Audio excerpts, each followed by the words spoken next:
ഇതുപോലത്തെ സംഭവം കുറച്ചാളെ ജീവിതത്തിൽ എനിക്ക് സംഭവിച്ചിട്ടുണ്ടോ. കൂലിപ്പണി എടുക്കുന്ന ഭർത്താവിന് ചാടിയിട്ട് സ്വന്തം സൗകര്യം മാത്രം നോക്കിയിട്ട് വേറെ ഒപ്പം പോകുന്നത്. പക്ഷെ അങ്ങനെ പോകുന്ന പെണ്ണുങ്ങൾ ആലോചിക്കാത്തൊരു കാര്യം, സ്വന്തം സൗകര്യത്തിന് വേണ്ടിയിട്ട് ഇറങ്ങി പോകുമ്പോൾ ഇതുപോലുള്ള കുറച്ച് പിഞ്ചു മക്കളുണ്ടാവും. പക്ഷെ അവരെ കണ്ണീരിന് പകരം വെക്കാൻ വേറെ ഒന്നിനെ കൊണ്ടാവില്ല കേട്ടാ. വീടൊന്ന് കണ്ടുനോക്കി.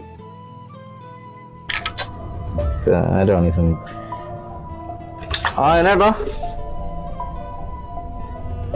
പള്ളി എവിടെയാ? അത്യാവശ്യം വല്ലതാണോ? ഞാൻ ഇപ്പൊ വരാം ചേട്ടാ. ഞാൻ ഇപ്പൊ വരാം. ആ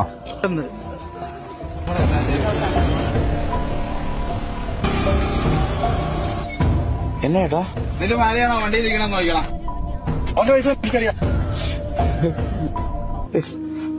തുറന്നേ തുറന്നേ. നീ എന്താ ഇവിടെ? ഇതാരാ നീ? വാ നമുക്ക് വീട്ടിൽ പോകുമ്പോ. ഞാൻ മനുവിന്റെ കൂടെ പോവാ.